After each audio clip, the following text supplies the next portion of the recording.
All right, tonight we're gonna look at the Nasdaq 100, the Tues right here. What I want to talk about is the Nasdaq in the danger zone as the indicator is at extreme overbought level, very similar to 2021 peak here. I believe market came down about 37% or so on the Nasdaq. We're gonna talk about all about that, but before we get to it, let's react to some of my Twitter feeds here. Look at this. Is this a broke people porn? Millionaire post here. Like this post if you're ready to manifest abundance and financial success here. Share your money goals in the comments. We got some purse here and some cash, and we have a credit. We got Chase Sapphire Visa credit card with the cash here and 718 douchebags. Like this post. Let's continue here. Energy stocks, I think energy stocks are overbought. This is a monthly chart. Remember 2008, 2014, 2023, 2008, 2014, we did see steep decline. As you can see, 60% and 75%. And these are quite steep decline. Keep in mind though, energy was trading around 20 or so XLE and went to 100 in about a year or so. That's quite a run, very fast.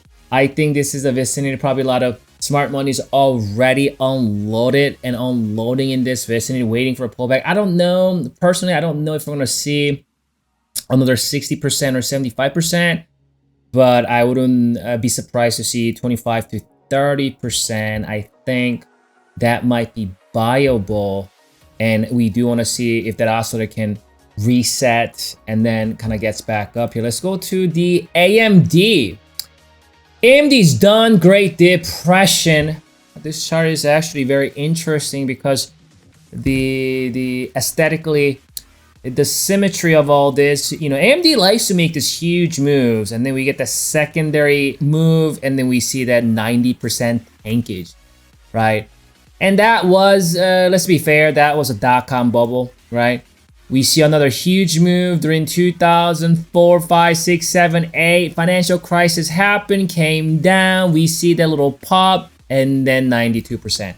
So what's interesting about all this is this 92% decline is not from the top. It's not from the peaks, but that initial higher, lower, high, where a lot of people are looking at a return to normal, right? Quote unquote return to normal. And then it based out for many years, and another huge move on AMD, and then looks like we made that very sharp move to the upside. Interesting here. He's smoking crack, LOL. If he's right, I'll devote my life to this man.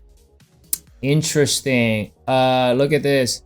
This guy says, takes real talent to draw colorful lines like a kid. You're really special indeed. Well, indeed I am, my friend.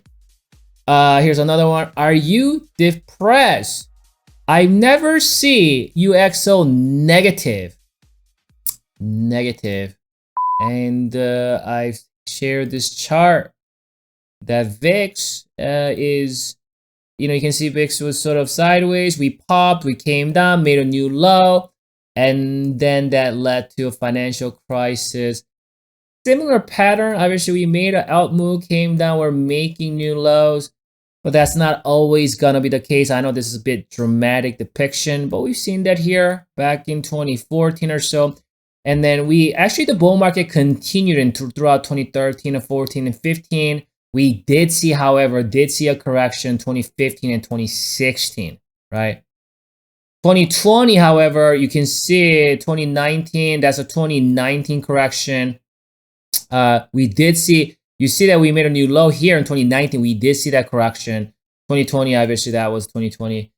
And I think this is the vicinity where we might witness market pulling back, financial crisis all over again. Too early to say. Okay. Obviously, it was trading at what, 250, 60 or so. We went all to the 370s. What that has done is that now we have what is known as equal highs. These are what is known as equal highs, right? That's not lower high. That's not higher low or a higher high, but it's equal highs, right? 372, they're equal highs. The importance of that equal highs is that, you know, the downtrend is lower highs and lower lows, uptrend is higher lows and higher highs. So are we in an uptrend or downtrend? Well, definitely these are what? Lower highs and lower lows, yes? And then these are what? Higher lows and higher highs, yes? So then what is the equal highs for? So you all have to understand the fractals of the market. You have to understand different time frame of you know, you got short term, you got mid, you know what I'm saying? When you understand the waves, they're big waves and they got smaller waves within the big waves, right? So if we look at smaller waves, and this is smaller waves right here, right? I'll look at that like a midterm. So midterm, we're in a bullish uptrend, right? We got the higher lows and higher highs, right? What about the longer term though? And if we look at all of this, are we sort of in a trend right now? I would have to say we're trendless if we look at last year and a half or so, because again, we have equal highs, right? So if we just measure from, you know, 2022 and then until today, we're trendless. And we can see that because the market came down hard. Market is recovering on the Nasdaq. Market is recover quite a bit, but we haven't fully made that higher high in the long-term perspective by getting that higher high. And this, if this thing breaks out of here and gets to the all-time high and then comes back, right, that will be considered that ultimate long-term higher high. And then at that point, we'll look for higher low. We don't have that yet. So we can look at this as sort of like maybe a base. We're basing out, we're consolidating. In the last year and a half, market hasn't gone anywhere. All those statements are true. But I think what everybody's worrying about is this oscillator here. I tweeted this out, I think, last week or so. I got quite a bit of engagement on this.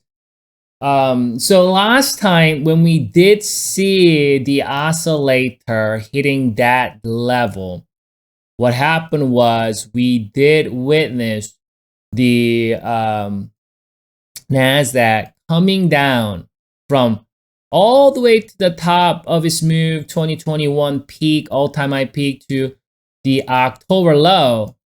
As you can see, it was a 37 decline. That's a pretty steep decline, right? Oh wow, that's so cool. 37%. But what we have to understand is that I can go back and check every time when this oscillator hit that extreme overbought. If you're not gonna see that every single time Nasdaq came down and crashed 37%, you're not gonna see that. Oh, okay. But what we can see here is this: every time when that oscillator did hit overbought level, right? When we did get up and then it curled back down, right? We did see some sort of decline. Only difference is you have to understand, are we in an uptrend phase or downtrend phase? When we're in a downtrend phase, as you can see, we did see a steeper declines. When we're in an uptrend phase, what happens? We are not seeing as steep declines. So you can see these declines right here. These declines are much smaller than these declines. Why is that? Why are these declines much smaller, right? Why this decline much smaller, even though we have exact same signal here on the oscillator? Why is it different? Well, because what phase are we in? Are we in a correctional bear market downtrend phase, or are we in a uptrend recovery phase? That's going to be the important part. So you can see, even though that oscillator hit that extreme overbought, it's hard for me to say we're going to see another, realistically speaking, we're going to see another 37%. Though anything is possible, anything can happen. And if you're looking for this Nasdaq to see 37% from here, and that means it's going all the way back down to what? The October lows. Let's see how much of a decline that is. That will be about 31%. So if you're looking for 30% decline, well, first, because this market has developed sort of this midterm uptrend here, we got higher lows and higher highs. What it needs to do is start cultivating lower highs and lower lows. So with this overbought sentiment, we can expect a pullback. But given the fact that in the past, when we did see overbought sentiment, this market did not see a big decline. Because why? Because we're in a recovery phase. Instead, we didn't see a decline like these, right? As you can see. Instead, we saw smaller declines. And then in that cultivated what? Higher low.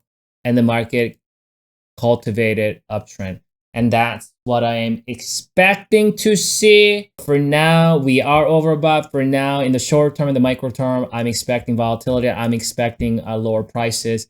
I'm expecting the market to continue to see some deterioration.